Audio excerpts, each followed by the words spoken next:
ആളല്ല ഞാൻ, മനസ്സിലായോ? അപ്പോ മലയാളത്തിന്റെ അക്ഷരത്തിനനുസരിച്ച് അച്ചടി ഭാഷ സംസാരിക്കുന്ന ഒരു മലയാളിയെയും നിങ്ങൾക്ക് കേരളത്തിൽ കൃത്യമായിട്ട് കാണിച്ചു തരാൻ കഴിയില്ല. പിന്നെ ഏത് രൂപത്തിലാണ് എന്നെ പഠിപ്പിക്കാൻ വേണ്ടിയിട്ട് എൻ്റെ ഇതിൽ കയറി വന്നിട്ട് ഒരു വേണ്ട, അത് നിർത്തിക്കോ. NH-66 നിർമ്മാണത്തിനിടയിൽ ചിലയിടങ്ങളിലുണ്ടായ പ്രശ്നങ്ങളെക്കുറിച്ച് നിലപാട് വ്യക്തമാക്കിയതാണ്. പ്രശ്നങ്ങൾ പരിഹരിച്ച് മുന്നോട്ട് പോകും. സ്വന്തം ഭരണകാലത്തെ കഴിവുകേട് മൂലം ഇല്ലാതായ മലയാളികളുടെ സ്വപ്ന പദ്ധതിയായ ദേശീയപാത വികസനം തുടക്കത്തിലെ മുടക്കാമെന്നും തടയാമെന്നും കരുതിയ UDF പൂർത്തീകരണ ഘട്ടത്തിൽ സാഹചര്യത്തെ സുവർണാവസരമാക്കി പദ്ധതിയെ പ്രതിസന്ധിയിലാക്കാമെന്ന് കരുതുന്നുണ്ടെങ്കിൽ അത് ജനങ്ങളോടുള്ള വെല്ലുവിളിയാണ് എന്ന് പറഞ്ഞുകൊണ്ടാണ് മുഖ്യമന്ത്രി പിണറായി വിജയൻ സാർ ആ വേദി വിട്ടത് എന്നുള്ള വാർത്തയാണ് വന്നത്. അപ്പോ ഈ പറയുന്ന ആ ഒരു സ്ഥലമെടുപ്പ് കോൺഗ്രസ് സർക്കാർ ഏറ്റെടുക്കാൻ വേണ്ടി നിൽക്കാത്തതിൻ്റെ ആ ഒരു പ്രശ്നവും ഇതിൽ പറയുന്നുണ്ട്. എന്തായാലും അത് ബാക്കിയുള്ള ഭാഗം മറ്റുള്ളവരും കൂടി ചെയ്യട്ടെ എന്ന് വിചാരിച്ച് മുന്നോട്ട് ചലിക്കാതെ നിന്ന ആ ഒരു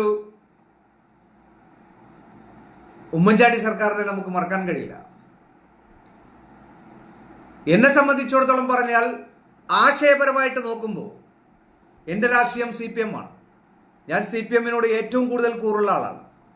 കാരണം അത് നമ്മുടെ ആ ഒരു രക്തത്തിൽ അലിഞ്ഞു ചേർന്നതാണ്. അപ്പോൾ ഒരിക്കലും നമ്മളെ മറ്റൊരു പാർട്ടി വന്ന് അത് അങ്ങനെയാണ്, CPM ഇങ്ങനെയാണ്, CMP ഇങ്ങനെയാണ്, LDF ശരിയല്ല എന്നൊക്കെ പറഞ്ഞു കഴിഞ്ഞാൽ അതിനെ അംഗീകരിക്കുന്ന ആളുകളൊക്കെ ഉണ്ടാകും. പക്ഷേ എൻ്റെയൊക്കെ നിലപാട് എന്ന് പറഞ്ഞാൽ എൻ്റെ നാട്ടിൽ എനിക്ക് 18 വയസ്സ് ഉണ്ടായിരുന്ന ആ ഒരു സമയം എനിക്ക് വോട്ടർ ID ഒക്കെ കിട്ടിയപ്പോൾ ഞാൻ ആദ്യമായിട്ട് വോട്ട് ചെയ്യാൻ വേണ്ടി പോകുമ്പോൾ എൻ്റെ സുഹൃത്തുക്കളായിട്ടുള്ള മറ്റു ആളുകളൊക്കെ വിളിച്ചിട്ട് പറഞ്ഞു കോൺഗ്രസിന് വോട്ട് ചെയ്യണം എന്നൊക്കെ പറഞ്ഞു. അപ്പോൾ ഞാൻ പറഞ്ഞു എനിക്കൊരു തന്തയേ ഉള്ളൂ. ഞാൻ ഏത് രാഷ്ട്രീയത്തിലാണോ എനിക്ക് ഏറ്റവും ഇഷ്ടപ്പെട്ട രാഷ്ട്രീയം ഏതാണോ അത് തന്നെയായിരിക്കും എൻ്റെ മരണം വരെ ഉണ്ടാകുക. അക്കാലം മുതൽ ഇക്കാലം വരെ എനിക്ക് CPM-നോടാണ് ശരിക്കും ഇഷ്ടം. കാരണം അതൊരു ഉറച്ച നിലപാടാണ്. അതിൽ കാൽമാറ്റമില്ല. രണ്ട് വഞ്ചിയിൽ കാലിട്ട് കളിക്കുന്ന രീതികളില്ല അതിൽ. അപ്പോൾ കളങ്കമില്ലാത്ത ഒരു രാഷ്ട്രീയ നിലപാട് എന്ന് പറഞ്ഞാൽ എക്കാലവും ആ ഒരു തെരഞ്ഞെടുപ്പിന്റെ ആ ഒരു സമയം വന്നാൽ കൃത്യമായിട്ട് ഇത്ര വോട്ട് ഈ പ്രദേശത്ത് നിന്നും കിട്ടുമെന്ന് കൃത്യമായിട്ട് പറയാൻ കഴിവുള്ള ഒരേ ഒരു പാർട്ടി ഉണ്ടെങ്കിൽ അത് CPM ആണ്.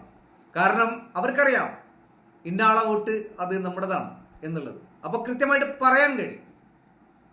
അപ്പോൾ മുൻകാലങ്ങളിൽ നമ്മുടെ ചരിത്രം പറയുന്ന മുൻകാലങ്ങളിൽ നമ്മൾ കേരളത്തിൽ അതല്ലെങ്കിൽ ഈ ഇന്ത്യ രാജ്യത്ത് നമ്മൾ എങ്ങനെയാണ് ജീവിച്ചിരുന്നത് എന്നും കൂടി നമ്മൾ ഓർക്കേണ്ടതുണ്ട്.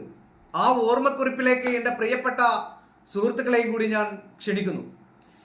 മനുഷ്യർ, മൃഗങ്ങൾ, കന്നുകാലി, ചരക്കുകൾ, വസ്തുക്കൾ ഇവയിൽ ഏതെങ്കിലും ഒരു സ്ഥലത്തു നിന്നും മറ്റൊരു സ്ഥലത്തേക്ക് മാറ്റം ചെയ്യുന്നതിനെ ഗതാഗതം എന്ന് പറയുന്നു. കാൽനടയായോ ചുമന്നുകൊണ്ടോ ആയിരുന്നു പഴയ കാലത്ത് ഗതാഗതം നടത്തിയിരുന്നത്.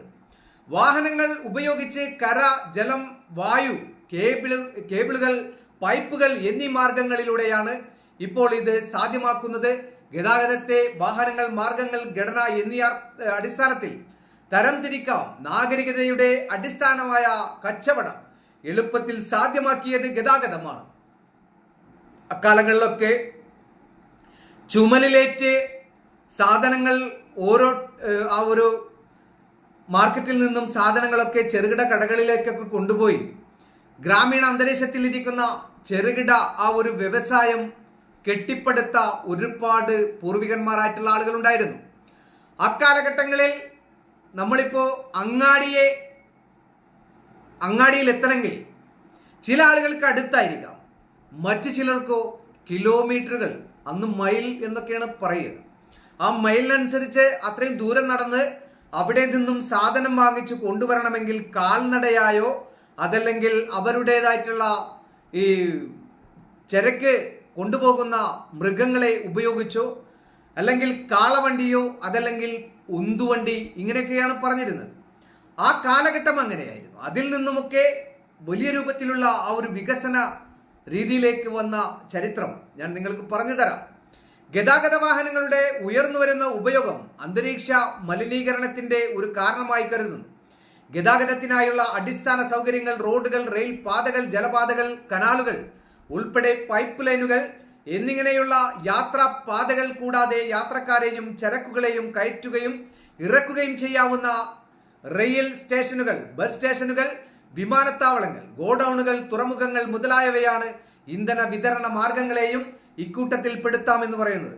യന്ത്രവാഹനങ്ങളായ ട്രെയിനുകളും ട്രക്കുകളും ബസ്സുകളും ഹെലികോപ്റ്ററുകളും വിമാനങ്ങളും മറ്റു കൂടാതെ സൈക്കിളിലൂടെയും ഉന്തുവണ്ടികളിലൂടെയും ചുമടായും മൃഗങ്ങളെ ഉപയോഗിച്ചും ഗതാഗതം നടക്കുന്നുണ്ട്. പണ്ട് കാലത്തെ ആ ഒരു ചരിത്രമാണ് ഞാൻ പറയുന്നത്. ഗതാഗത മേഖല സർക്കാർ നിയന്ത്രണത്തിലോ സ്വകാര്യ നിയന്ത്രണത്തിലോ ആവാമെന്നും ചരിത്രം പറയും. പൊതുജന യാത്ര സാധാരണഗതിയിൽ ബസ്സുകളും ട്രെയിനുകളും ഡ്രാമുകളും മറ്റും വഴിയാണ് നടക്കുന്നത്. റോഡുകളിലൂടെ സ്വകാര്യ വാഹനങ്ങളിലും പൊതുജനങ്ങൾ സാധാരണഗതിയിൽ യാത്ര ചെയ്യാറുണ്ട്. സമീപകാലത്ത് ചരക്ക് ഗതാഗതം കണ്ടെയ്നറുകളിലാണ് കൂടുതലും നടക്കുന്നത്. ഗതാഗതം ഒരു രാജ്യത്തിന്റെ സാമ്പത്തിക വളർച്ചയെ സഹായിക്കുന്ന ഒരു പ്രധാന ഘടകമാണ്. വായു മലിനീകരണവും ഭൂമിയുടെ വൻതോതിലുള്ള ഉപയോഗവുമാണ് പ്രധാന ദോഷവശങ്ങൾ. മനുഷ്യാധ്വാനം ഉപയോഗിച്ച് ചരക്കുകൾ നീക്കുന്നത് പൊതുവിൽ കുറഞ്ഞു വരികയാണ്. പണ്ടുകാലത്തെ പല്ലക്ക് പോലുള്ള സംവിധാനങ്ങൾ ഉപയോഗിച്ച് തലച്ചുമടായി മനുഷ്യരെ തന്നെ ഒരിടത്ത് നിന്ന് മറ്റൊരിടത്തേക്ക് കൊണ്ടുപോയിരുന്നു. മനുഷ്യാധ്വാനം ഉപയോഗിക്കുന്ന സൈക്കിൾ, ഉന്തുവണ്ടി മുതലായ സംവിധാനങ്ങൾ ഇപ്പോഴും പ്രചാരത്തിലുണ്ട്. മനുഷ്യനെ ഒരിടത്ത് നിന്ന് മറ്റൊരിടത്തേക്ക് നടന്നു പോകാൻ അടിസ്ഥാന സൗകര്യങ്ങളുടെ ആവശ്യമില്ലെങ്കിലും യാത്ര സുഖകരമാക്കാൻ പാതകൾ സഹായകമാണ്. തുഴഞ്ഞ് പോകാവുന്ന തോണികൾ മനുഷ്യാധ്വാനം മൂലമാണ് പ്രവർത്തിക്കുന്നത്. മനുഷ്യാധ്വാനം മൂലം പ്രവർത്തിക്കുന്ന വിമാനം പോലും കണ്ടുപിടിക്കപ്പെട്ടിട്ടുണ്ട് എന്ന് പറയുന്നു. കഴുത, കുതിര, ഒട്ടകം, ആന എന്നീ ജീവികളെയാണ് ഇതിനായി മനുഷ്യർ ആശ്രയിച്ചിരുന്നത്. മനുഷ്യർ മൃഗങ്ങളുടെ പുറത്തു കയറി സഞ്ചരിക്കുകയും മൃഗങ്ങളെ കൊണ്ട് ചരക്കെടുപ്പിക്കുകയും വാഹനങ്ങൾ വലിക്കാൻ അവയെ ഉപയോഗിക്കുകയും ചെയ്തിരുന്ന ഒരു കാലമുണ്ടായിരുന്നു. രണ്ട് സ്ഥലങ്ങൾക്കിടയിലുള്ള തിരിച്ചറിയാവുന്ന തരത്തിലുള്ള നടപ്പാതയെയോ നിരപ്പാക്കി ടാർ ചെയ്ത പാതയെയോ റോഡ് എന്ന് പറയാറുണ്ട്. റോഡുകളുടെ പ്രതലം നിരപ്പുള്ളതാക്കാൻ കട്ടിയുള്ള തരം മണ്ണിടുകയോ കരിങ്കൽ ചീളുകൾ വിരിക്കുകയോ ടാർ, കോൺക്രീറ്റ് മുതലായ മാർഗങ്ങൾ ഉപയോഗിച്ച് ഉറപ്പുള്ളതാക്കുകയോ ചെയ്യാറുണ്ട്. എന്നാൽ നമ്മുടെ ദേശീയപാതയുടെ ആ ഉറപ്പ് ഉണ്ടാക്കാൻ വേണ്ടി അതിൻ്റെ ആ ഒരു ടെക്നോളജി അത് ഭയങ്കര സംഭവമാണ്. കാരണം അതിൻ്റെ വർക്ക് തുടങ്ങുന്ന സമയം തന്നെ നമ്മുടെ നാട്ടിലേക്കൊക്കെ പോകുമ്പോൾ നമ്മൾ ഈ വീടിൻ്റെ ഉമ്മറത്ത് ചെടി വെക്കാൻ വേണ്ടി ഇഷ്ടിക പല ഡിസൈൻ ചെയ്ത് വെക്കുന്ന രീതികൾ നമ്മൾ ചെയ്യാറുണ്ട്. ആ ഇഷ്ടിക ഡിസൈൻ ചെയ്ത് വെച്ച് അതിനോട് ചേർത്ത് കുറച്ച് മെറ്റലൊക്കെ വിരിച്ച് ആ വെള്ള മണ്ണൊക്കെ വിരിച്ച് അത് ചെടികളൊക്കെ വെക്കുമ്പോൾ നമ്മുടെ വീടിൻ്റെ ഉമ്മറ കാണാൻ ഭയങ്കര ഭംഗിയായിരുന്നു അല്ലേ.